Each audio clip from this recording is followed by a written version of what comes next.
Hello दोस्तों, स्वागत है आप सभी का मेरे यूट्यूब चैनल द संजय में। दोस्तों आज मैं आप लोगों के लिए एक नया टॉपिक लेके आया हूँ, वैदिक कालीन शिक्षा और मुस्लिम कालीन शिक्षा। ये वेरी वेरी इंपॉर्टेंट टॉपिक है दोस्तों। पिछले लगातार दोनों बार सुपर टेट में मुस्लिम कालीन शिक्षा से क्वेश्चन पूछा जा रहा है। 68,500 में ये पूछा गया था कि मुस्लिम कालीन शिक्षा में शिक्षण केंद्र दो होते हैं, मकतब और मदरसा। मकतब किस शिक्षा से संबंधित होता है, मदरसा किससे होता है। इसमें एक संस्कार होता है। वैदिक काल में दो संस्कार होते हैं, उपनयन और समापवर्तन संस्कार। वैदिक काल में उपाधियाँ दी जाती हैं। वैदिक कालीन शिक्षा कैसी थी, तो ये सारी आज हम इन दोनों शिक्षाओं को इस वीडियो में डिटेल से पढ़ेंगे। दोस्तों वीडियो में अंत तक बने रहना, आपको कंपलसरी 102 क्वेश्चन मिलेंगे यूपी टेट और सुपर टेट में, है वेरी वेरी इंपॉर्टेंट। तो इन्हें हम क्रम से पढ़ते हैं कि वैदिक काल किसे कहते हैं और मुस्लिम काल किसे कहते हैं। तो सबसे पहले दोस्तों हम पढ़ते हैं वैदिक कालीन शिक्षा, फिर उसके बाद पढ़ेंगे इसी वीडियो में मुस्लिम कालीन शिक्षा, ठीक है दोस्तों। और उसके बाद इसी वीडियो में मैं अंत में ये भी बताऊंगा कि क्वेश्चन कैसे पुटअप होते हैं, उस सबके क्वेश्चन भी बता दिया करूंगा, उनको आंसर आप अपने आप लिखा करें, ठीक है दोस्तों। तो शुरू करते हैं वीडियो। सबसे पहले हम वैदिक कालीन शिक्षा, ठीक है दोस्तों। तो वैदिक कालीन शिक्षा की शुरुआत करते हैं। तो सबसे पहला क्वेश्चन इसका दोस्तों ये आता है कि इसका समय कितना है। तो इसका समय माना गया है 2500 से 500 ईसा पूर्व। अगर इसके जनक माने जाते हैं तो वेद माने जाते हैं, क्योंकि वैदिक कालीन शिक्षा में सिर्फ वेद पढ़ाए जाते हैं। वहां पर जो आश्रम हुआ करते थे, गुरुकुल हुआ करते थे। दूसरी बात, अब इसमें संस्कार होते थे दोस्तों।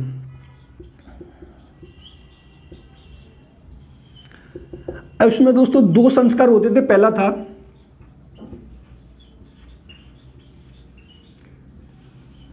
उपनयन संस्कार, जिसका शाब्दिक अर्थ था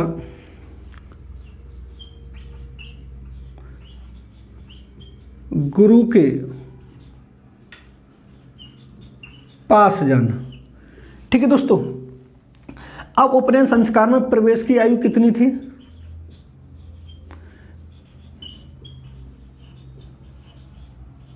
तो थी 8 वर्ष। उसके बाद दूसरा संस्कार होता था दोस्तों समापवर्तन संस्कार।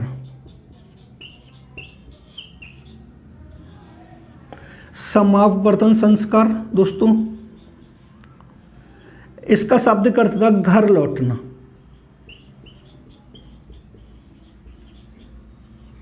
इसका शाब्दिक अर्थ क्या दोस्तों, घर लौटना। अगर उसने पूछा कि वैदिक कालीन शिक्षा कैसी थी, तो वैदिक कालीन शिक्षा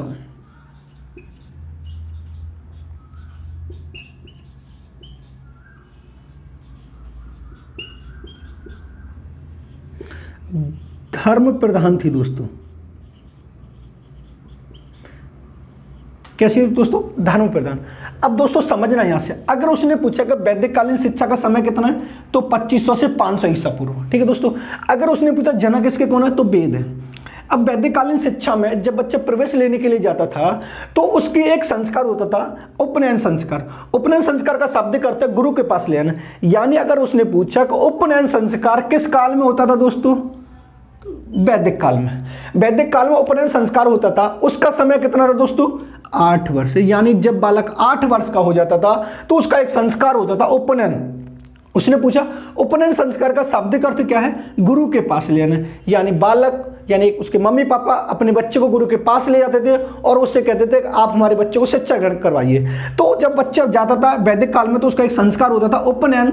उपनयन का शाब्दिक अर्थ गुरु के पास ले जाना। जब बच्चा पूरी शिक्षा प्राप्त कर लेता था, तब उसका एक संस्कार होता था समापवर्तन संस्कार, जिसका शाब्दिक अर्थ क्या है दोस्तों, घर लौटना। ये दोनों वेरी वेरी इंपॉर्टेंट है दोस्तों, कई बार पूछे गए यूपी टेट में।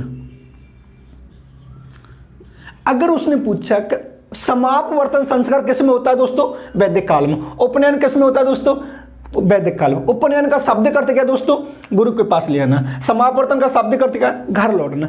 अब क्वेश्चन ये आता है कि वैदिक कालीन शिक्षा कैसी थी दोस्तों, धर्म प्रधान। जब से इससे पहले वाली वीडियो मैंने आपको बौद्ध कालीन शिक्षा पढ़ाई थी, वो कैसी थी, कर्म प्रधान, ठीक है दोस्तों। नोट कर लो उसको।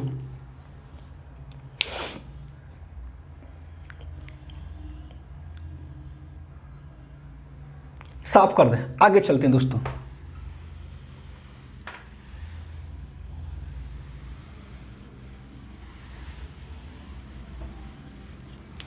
अब दोस्तों बात आती है वैदिककालीन शिक्षा के शिक्षण केंद्र।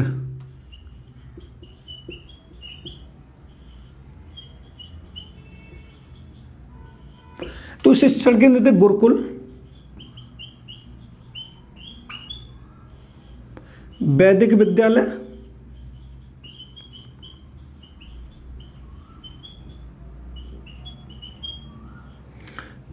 चारण और वैदिक संघ।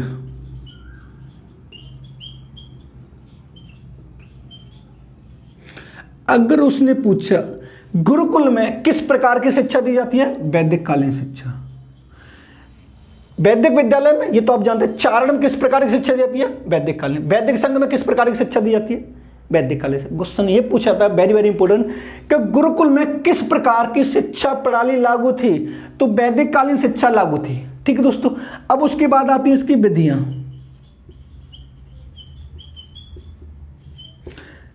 एक तो थी व्याख्यान विधि,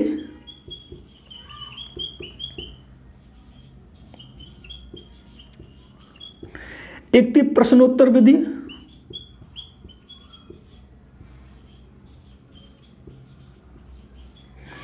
एक थी वाद विवाद विधि,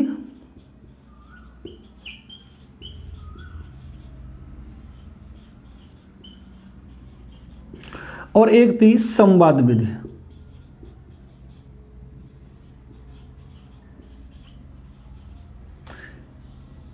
ये वैदिक काल में प्रयोग की जाती थी। अगर उसने पूछा व्याख्यान विधि का प्रयोग किसमें किया गया है, वैदिक काल में। प्रश्नोत्तर विधि का प्रयोग किसमें किया गया, वैदिक काल में। वाद विवाद विधि का प्रयोग किसमें किया गया, वैदिक काल में। संवाद विधि का प्रयोग किसमें किया गया, वैदिक काल में। ठीक है दोस्तों। अगर उसने पूछा कि व्याख्यान विधि के जनक कौन है, हार्वर्ड स्पेंसर। प्रश्नोत्तर विधि के जनक कौन है दोस्तों, सुकरात। संवाद विधि के जनक कौन है, प्लेटो। ये इनके जनक है, लेकिन यहां पर ये जनक नहीं आए थे, ये बाद में आए थे, क्योंकि वैदिक काल में ये नहीं थे। लेकिन अब वर्तमान में देखा जाए तो व्याख्यान विधि के हार्वर्ड स्पेंसर माने जाते, प्रश्नोत्तर के सुकरात माने जाते। जब ये तो क्वेश्चन कई बार पूछा गया है, यूपी टेट में, सुपर टेट में भी एक बार आया है, शायद दोनों में से किसी एक में जरूर पूछा गया है। संवाद विधि के जनक कौन है, प्लेटो। ये भी कई बार पूछा गया है, नोट कर लो दोस्तों।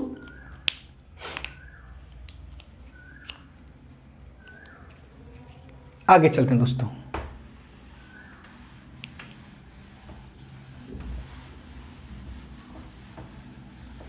वैदिक कालीन शिक्षा दोस्तों बहुत छोटी है।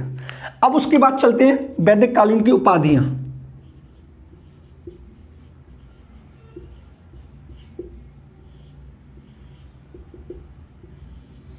पहले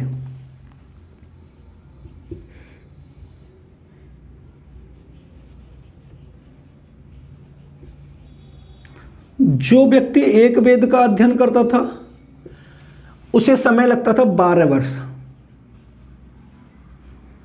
और उसे उपाधि दी जाती थी स्नातक। ठीक है दोस्तों। दूसरे नंबर पर आते हैं, जो 2 वेद का अध्ययन करता था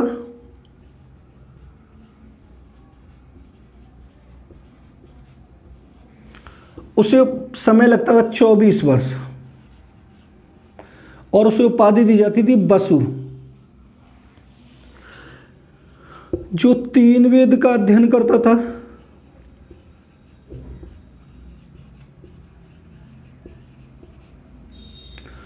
उसे समय लगता था 36 वर्ष, और उसे उपाधि दी जाती रुद्र की। बड़ा इंपॉर्टेंट है। जो 4 वेद का अध्ययन करता था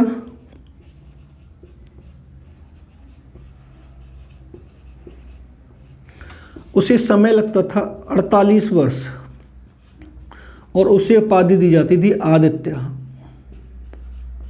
आप ऐसे मन लगा दें, 2 वेद का तो द्विवेदी, 3 वेद का त्रिवेदी, ये इंपॉर्टेंट है। अब उसके बाद दोस्तों इसमें आश्रम होते थे। आश्रम कितने हमारे, 4। देखो, पहला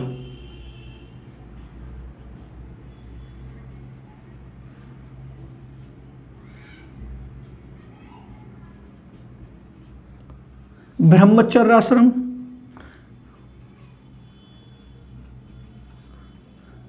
गृहस्थ आश्रम,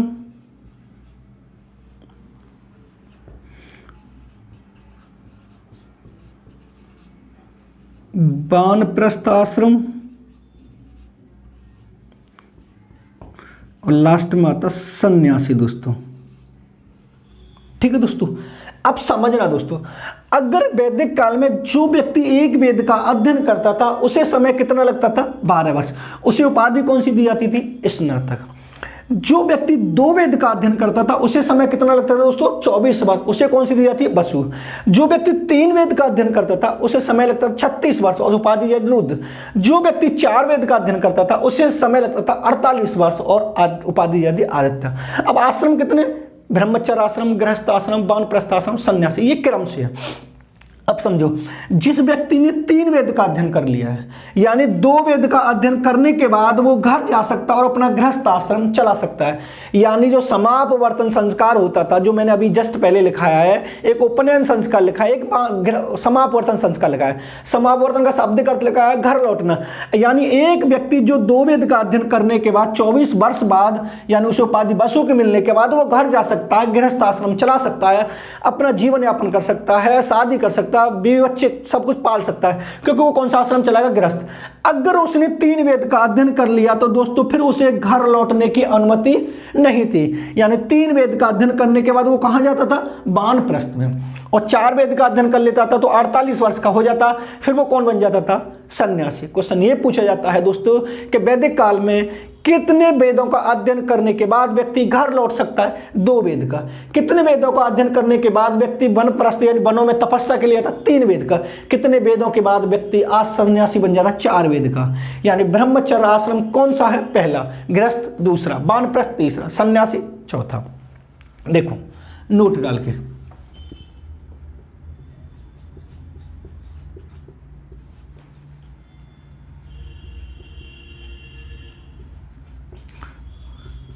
वैदिक काल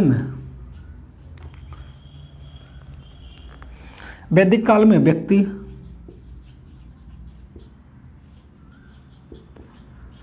2 वेद का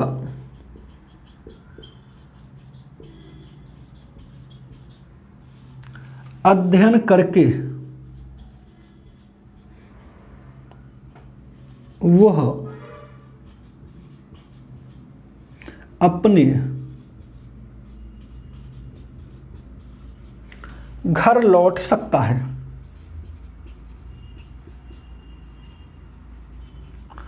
और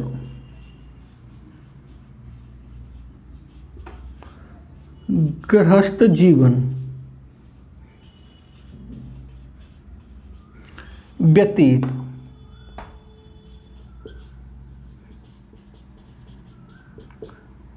कर सकता है। ठीक है दोस्तों, यानी उसने कहा है कि कितने वेदों का अध्ययन करके व्यक्ति घर लौट सकता है और गृहस्थ जीवन व्यतीत कर सकता है? 2 वेद का अध्ययन करने के बाद। ये उसकी उपाधियां, स्नातक, वसु, रुद्र, आदित्य। ये वेरी वेरी इंपॉर्टेंट है दोस्तों। अगर उसने पूछा 3 वेद का अध्ययन करने वाले को क्या कहा जाता है, तो पहला ऑप्शन होगा त्रिवेदी, जबकि गलत है। राइट आंसर क्या है? रुद्र। 2 वेद का वसु, 1 वेद का स्नातक, 4 वेद का आदित्य। आश्रम कितने दोस्तों? ब्रह्मचर्य, गृहस्थ, वानप्रस्थ, सन्यासी। नोट कर लो दोस्तों, यह है वैदिक कालीन शिक्षा। वैदिक कालीन शिक्षा बहुत छोटी सी है दोस्तों, इससे लेकिन क्वेश्चन कंपलसरी बनने के पूरे चांस रहते हैं 99%। आगे पढ़ते हैं हम मुस्लिम कालीन शिक्षा। नोट कर लो दोस्तों, उसको साफ कर दें।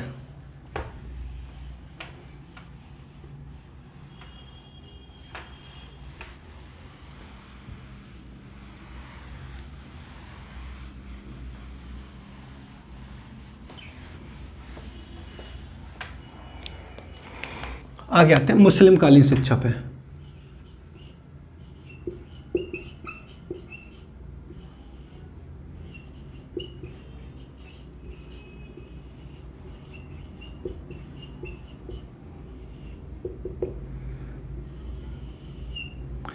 इसको दोस्तों वेरी वेरी इंपॉर्टेंट डाल लेना,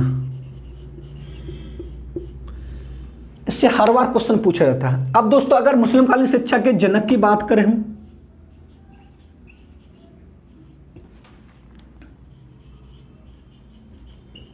हजरत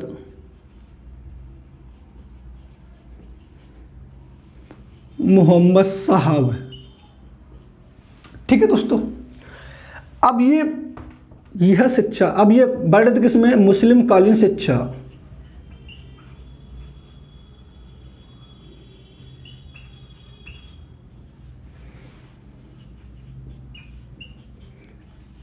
कुरान में वर्णित है।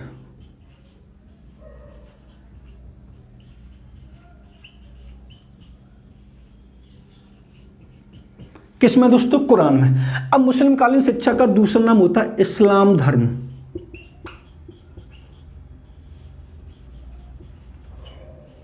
क्या नाम है इसका? दूसरा इस्लाम धर्म। अब इस्लाम का शाब्दिक अर्थ क्या है?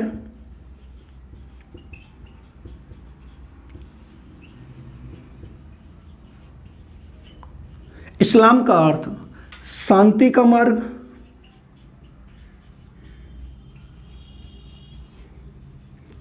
या समर्पण का मार्ग।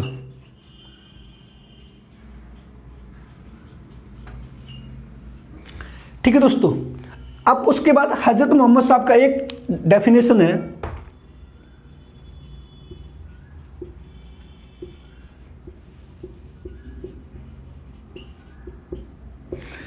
इन्होंने कहा है किसी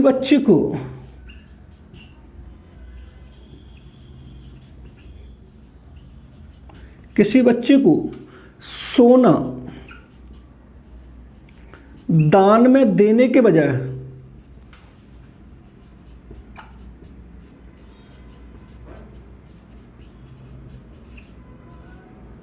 शिक्षा देना सर्वश्रेष्ठ दान है।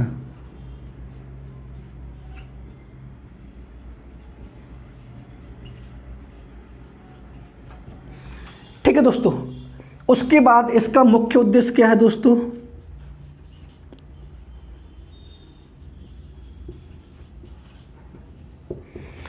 इसका मुख्य उद्देश्य इस्लाम धर्म का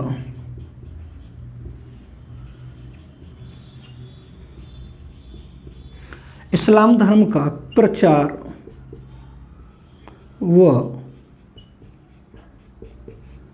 प्रसार करना। ठीक है दोस्तों, एक और आता है इसका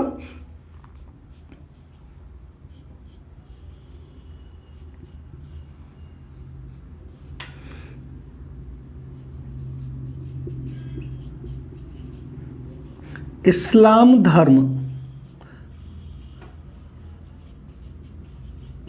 अद्वैतवादी दर्शन है।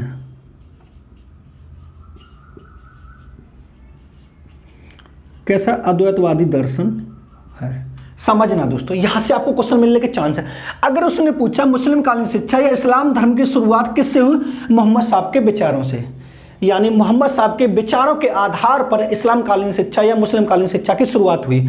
अब मुस्लिम कालीन शिक्षा किस में वर्णित है दोस्तों? तो कुरान में वर्णित है, यानी मुस्लिम कालीन शिक्षा का उल्लेख किस में किया गया? कुरान में। अब उसने पूछा इस्लाम का शाब्दिक अर्थ क्या होता है? मुस्लिम कालीन शिक्षा का दूसरा नाम होता है इस्लाम धर्म, और इस्लाम का शाब्दिक अर्थ उसने पूछा तो शांति का मार्ग या समर्पण का मार्ग। दोस्तों ध्यान रखना। अब उसके बाद मोहम्मद साहब ने एक स्टेटमेंट दिया था, एक परिभाषा दी थी, और यह कहा था कि किसी बच्चे को सोना दान में देने के बजाय शिक्षा देना सर्वश्रेष्ठ दान है। अगर कोई बच्चा कोई भीख मांगता है या कोई दान ले रहा है तो आप उसे सोना मत दीजिए दान में, उसे पढ़ा दीजिए, उसे शिक्षा दे दीजिए, तो उसे सर्वश्रेष्ठ दान कहलाता है। अब इस्लाम धर्म का मुख्य उद्देश्य क्या था? तो इस्लाम धर्म का प्रचार और प्रसार करना। इस्लाम धर्म यानी मुस्लिम कालीन शिक्षा को अद्वैतवादी दर्शन भी कहा जाता है। ठीक है दोस्तों, नोट कर लो इसको। उसने पूछा अद्वैतवादी दर्शन किसको कहते हैं? मुस्लिम कालीन शिक्षा को। मुस्लिम कालीन शिक्षा का मुख्य उद्देश्य क्या है? इस्लाम धर्म का प्रचार और प्रसार करना। किसी बच्चे को सोना दान में देने के बजाय शिक्षा देना सर्वश्रेष्ठ दान है। ये किसने कहा? मोहम्मद साहब ने। इस्लाम का शाब्दिक अर्थ क्या दोस्तों? शांति का मार्ग, समर्पण का मार्ग। इस्लाम धर्म की शुरुआत यानी मुस्लिम कालीन शिक्षा की शुरुआत किसके विचारों के द्वारा हुई? मोहम्मद साहब के विचारों के द्वारा। मुस्लिम कालीन शिक्षा किस में बढ़ता है? कुरान में बढ़ता है। नोट कर लो दोस्तों।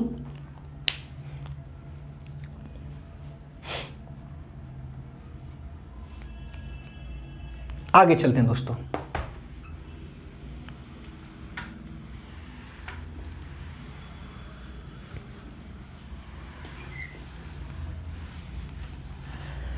अब यहां पर दोस्तों एक संस्कार होता था,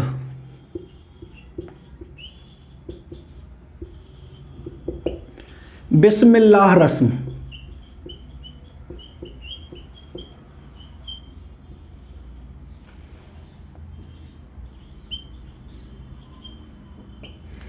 अब बिस्मिल्लाह रस्म का समय कितना था? 4 वर्ष 4 माह और 4 दिन। कई बार पूछेगा यूपी डेट में, कई बार, कि बिस्मिल्लाह कालीन है, बिस्मिल्लाह रस्म में कितने समय का बच्चा जाता? तो 4 वर्ष 4 माह 4 दिन। ठीक है दोस्तों। अब उसके बाद आते हैं दोस्तों इसके शिक्षण केंद्र।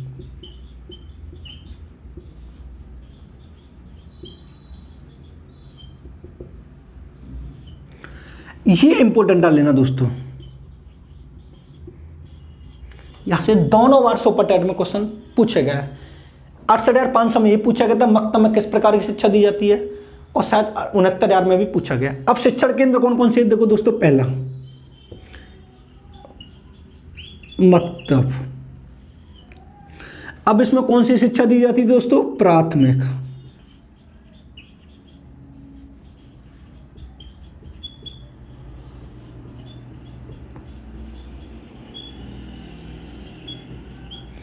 ठीक है दोस्तों। मक्तब अरबी भाषा के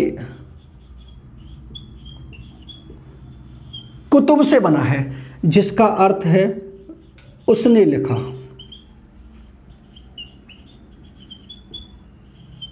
ठीक है दोस्तों। दूसरा आता है मदरसा। ये इसमें कौन सी शिक्षा दी जाती है दोस्तों? उच्च शिक्षा। वेरी वेरी इंपॉर्टेंट है दोस्तों ये, उच्च शिक्षा से संबंधित। मदरसा फारसी भाषा के दरस से बना है, जिसका अर्थ है भाषण देना। अब समझो दोस्तों, उसने पूछा मुस्लिम कालीन शिक्षा में कौन सा संस्कार हो सकता? बिस्मिल्लाह रस्म। उसका समय कितना था? 4 वर्ष 4 माह 4 दिन। जब बच्चे का एडमिशन होता था, जो बच्चे जब 4 वर्ष 4 माह 4 दिन का हो जाता था, तो उसे कुरान की आयतें रटवाई जाती थी। अगर बच्चा कुरान की आयतें जो होती हैं उनको रटने में असमर्थ होता था, तो उसे बिस्मिल्लाह शब्द कहना उचित होता था। यानी जब उसका ये समय होता था, यानी जब उसका ये संस्कार होता था, तो उस समय उसे कुरान की आयतें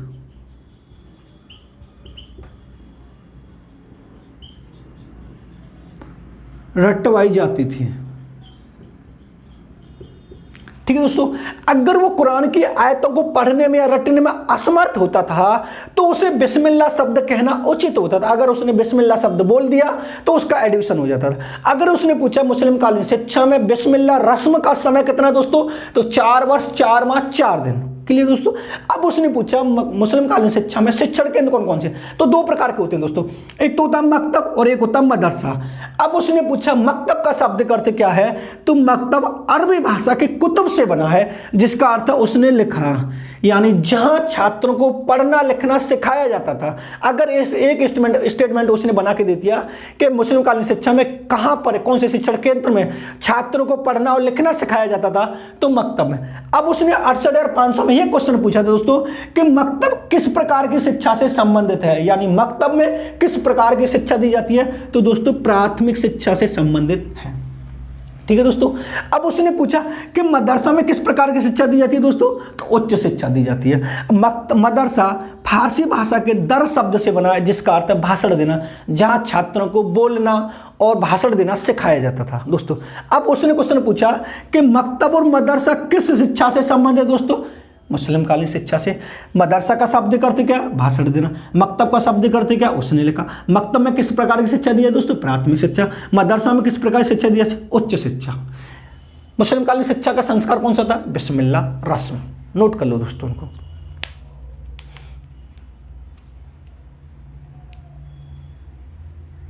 साफ कर दो दोस्तों, आगे चलते हैं।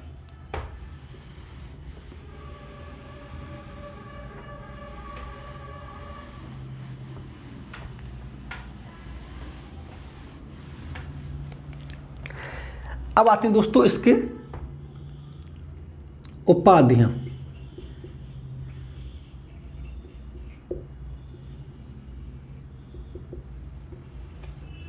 देखो, सबसे पहले जो व्यक्ति साहित्य की पढ़ाई करता था उसे उपाधि दी जाती है दोस्तों काबिल की। दूसरा, जो व्यक्ति धर्मशास्त्र की पढ़ाई करता था उसे उपाधि दी जाती है दोस्तों आमिल। तीसरा, जो व्यक्ति दर्शन शास्त्र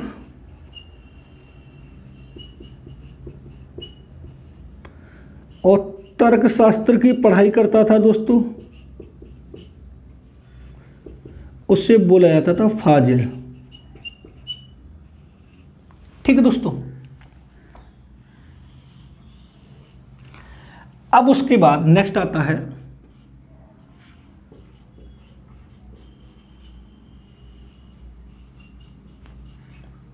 इस्लाम धर्म।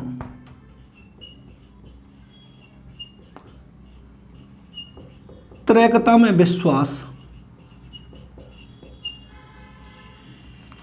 करता है। पहला,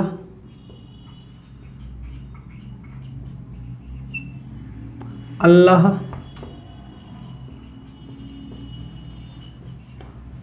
पैगंबर,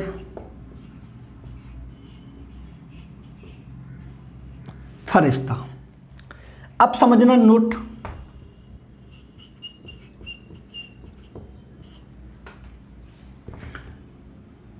पहला,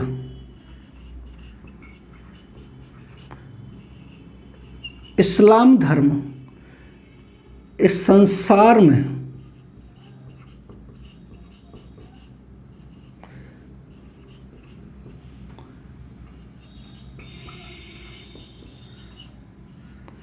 अल्लाह को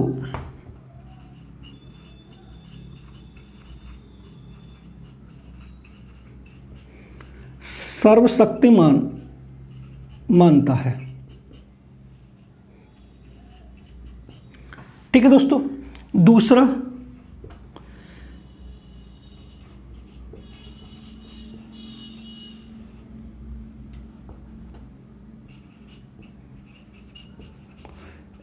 इस्लाम धर्म में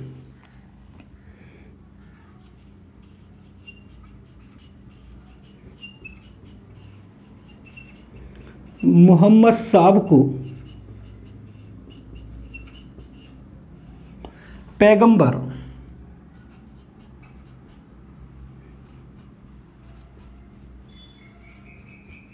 माना गया है। तीसरा,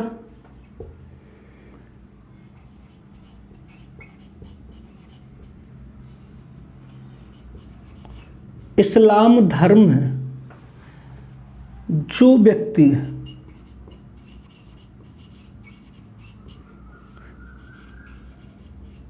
किसी अन्य व्यक्ति की किसी परिस्थिति में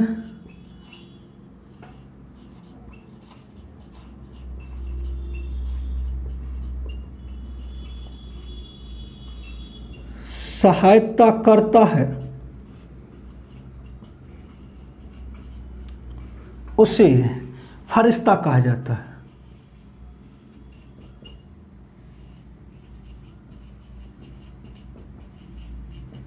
समझना दोस्तों, बड़ा इंपॉर्टेंट पार्ट है। यहां से अगर उसने पूछा कि मुस्लिम कालीन शिक्षा में उपाधियां कितने प्रकार की, 3 प्रकार की, यानी जो व्यक्ति साहित्य की पढ़ाई करता है उसे क्या बोलते हैं, काबिल। जो व्यक्ति धर्मशास्त्र की पढ़ाई करता था, आमिल। जो व्यक्ति तर्कशास्त्र और दर्शन शास्त्र की पढ़ाई करता था उसे फाजिल कहा जाता है। क्वेश्चन ऐसे पुटअप होता है दोस्तों कि मुस्लिम कालीन शिक्षा में धर्मशास्त्र की पढ़ाई करने वाले व्यक्ति को क्या कहा जाता था, आमिल। मुस्लिम कालीन शिक्षा में साहित्य की पढ़ाई करने वाले व्यक्ति को क्या कहा जाता है? आमिल। मुस्लिमकालीन शिक्षा में तर्क शास्त्र और दर्शन शास्त्र की पढ़ाई करने वाले छात्रों को क्या जाता था? फाजिल। अब इस्लाम धर्म त्रैकता में विश्वास करता है दोस्तों। त्रैकता कौन सी में? 3, यानी अल्लाह, पैगंबर और फरिश्ता। अब यानी इस्लाम धर्म में अल्लाह, यानी अल्लाह क्या होता है कि वो सर्वशक्तिमान, सिर्फ एक ही ईश्वर को मानता है, यानी एक ही अल्लाह है और इस संसार में और कोई नहीं है। मुस्लिमकालीन शिक्षा में सिर्फ एक ही सर्वशक्तिमान को माना जाता है, अल्लाह को। लेकिन हिंदू धर्म में 84 करोड़ 33 करोड़ देवी देवता है, लेकिन मुस्लिमकालीन शिक्षा सिर्फ एक ही को मानती है, अल्लाह को। अब पैगंबर किसे को कहते हैं? कि जो अल्लाह की प्राप्ति करवाता है। यानी क्वेश्चन ये पूछा जाता है मुस्लिमकालीन शिक्षा में हजरत मोहम्मद साहब को क्या कहा गया? पैगंबर। जैसे हिंदू धर्म में पुजारी जी होते हैं, जो पुजारी होते हैं, वहां पर पैगंबर कौन होते हैं? पुजारी। एक तरह से मुस्लिमकालीन शिक्षा में, यानी मुस्लिमकालीन शिक्षा में हजरत मोहम्मद साहब को क्या बोला गया है? पैगंबर। अब फरिश्ता किसे कहते हैं? कि जो व्यक्ति किसी अन्य व्यक्ति की परिस्थिति में सहायक हो या उसे सहायता प्रदान करे। अगर कोई व्यक्ति भूखा है, उसे कोई अन्य व्यक्ति उसे खाना प्रदान करता है, तो उसके लिए वो क्या है? फरिश्ता। यानी इस्लाम धर्म इस संसार में अल्लाह को सर्वशक्तिमान मानता है। दूसरे, इस्लाम धर्म में मोहम्मद साहब को क्या माना गया? पैगंबर माना गया।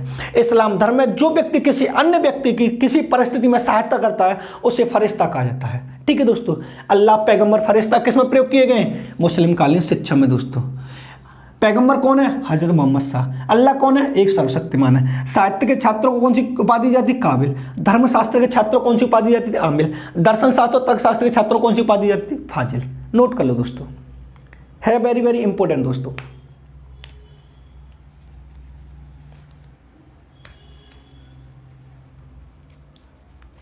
वीडियो को लाइक भी कर दिया करो, शेयर भी कर दिया करें और कमेंट करना ना भूलें।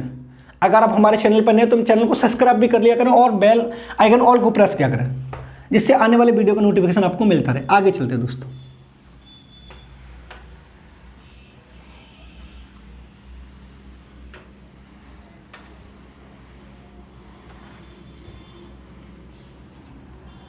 देखो,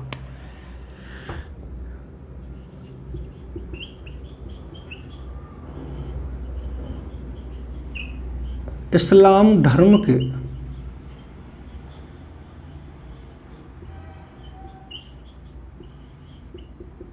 पंच महाव्रत। देखो, पहला कलमा, रोजा, नमाज, जकात, हज। कलमा क्या होता है दोस्तों?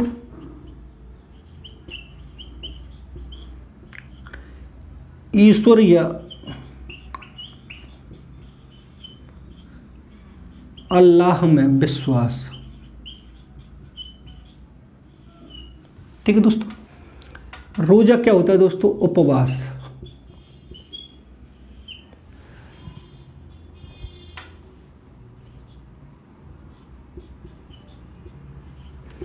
नमाज क्या होता है? प्रार्थना।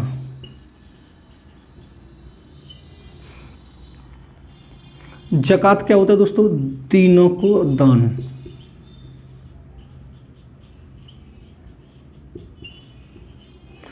हज क्या होती है दोस्तों? तीर्थ यात्रा।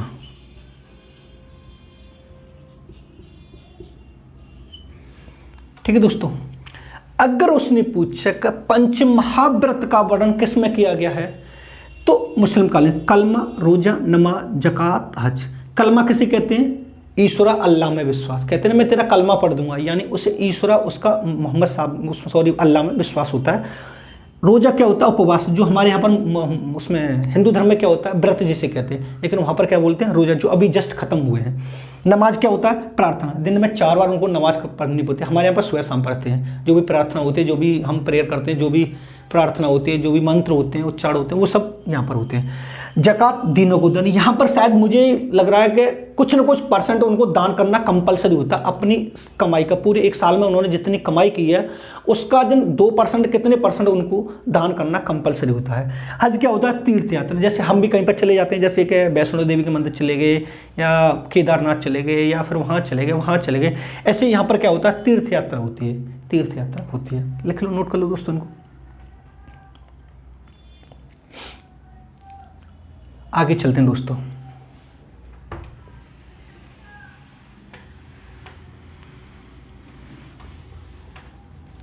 नोट डाल के।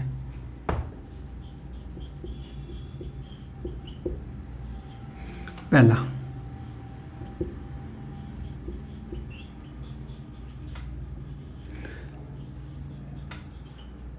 इस्लाम धर्म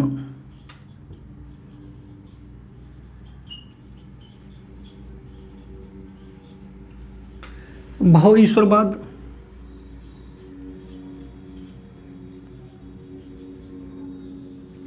मूर्ति पूजा,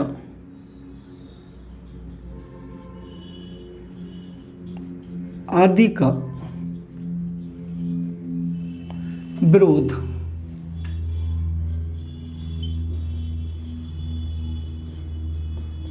करता है। दूसरा,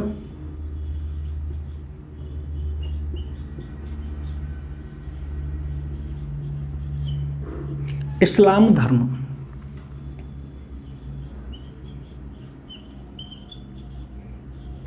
एकेश्वरवाद पर बल देता है।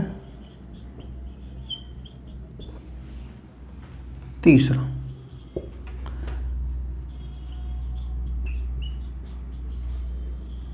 इस्लाम धर्म की शुरुआत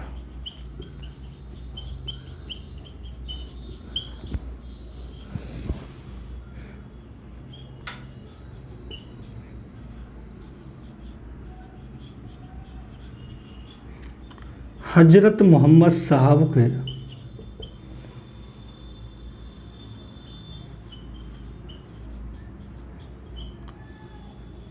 विचारों से हुई। ठीक है, नेक्स्ट,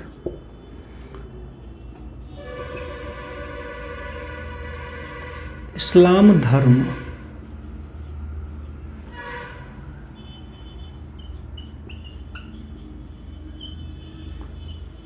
अल्लाह को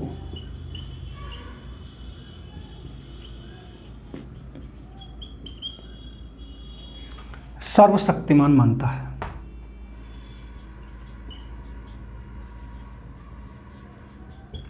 ठीक है दोस्तों, अब उसने पूछा कि इस्लाम धर्म बहुईश्वरवाद यानी एक से अधिक ईश्वर को नहीं मानता, न मूर्ति पूजा की विश्वास करता है। यानी वो ये क्वेश्चन ये पूछता है कि मूर्ति पूजा का विरोध इस्लाम धर्म में किया गया है या नहीं। जी, किया गया है। यानी वो मूर्ति पूजा में विश्वास नहीं करता और ना एक से अधिक ईश्वरों को मानता। वो सिर्फ किसको मानता है? सिर्फ एक ईश्वर को मानता है। उसका नाम क्या है?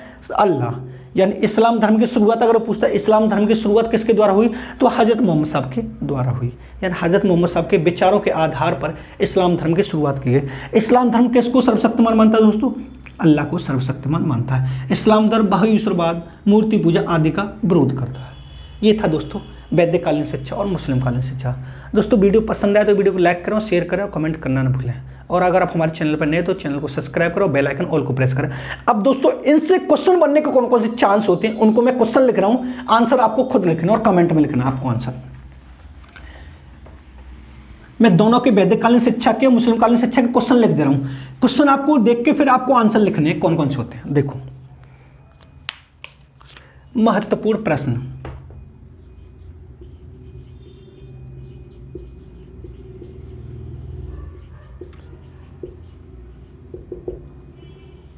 यानी से इन दोनों से क्वेश्चन बनने के कैसे कैसे चांस होते हैं। देखो, पहला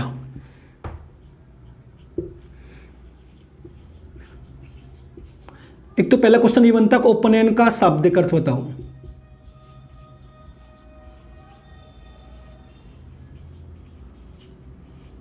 ठीक है।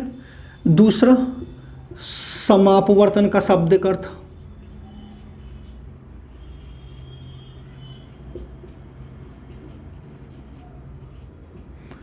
तीसरा क्वेश्चन ये बनता है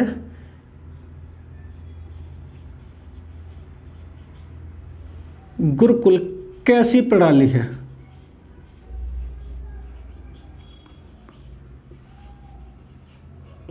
यानी किस प्रकार की शिक्षा दी जाती है। नेक्स्ट बनता है दो वेद का अध्ययन करने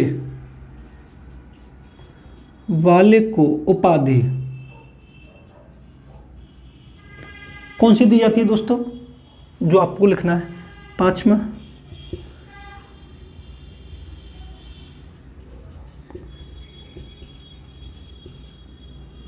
वैदिक कालीन शिक्षा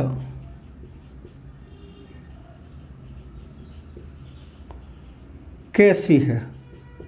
ठीक है दोस्तों, नेक्स्ट,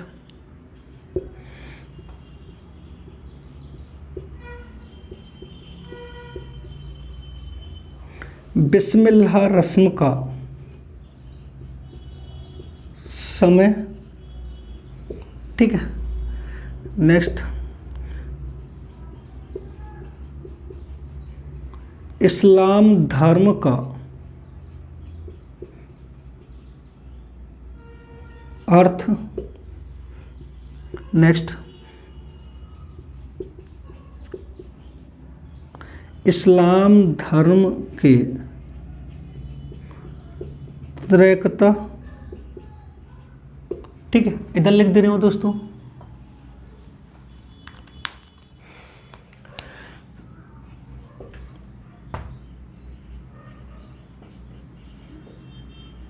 मकतब में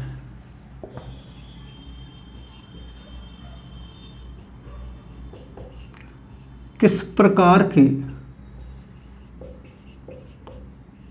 शिक्षा दी जाती है।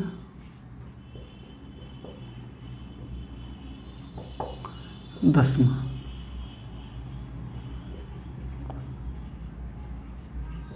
मदरसा में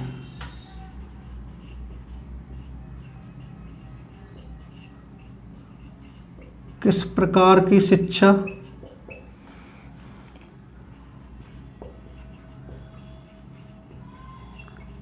दी जाती है।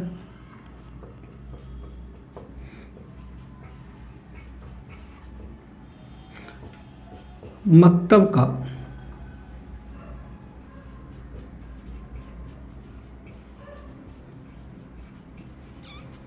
शाब्दिक अर्थ।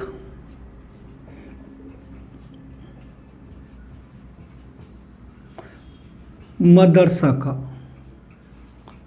शाब्दिक अर्थ।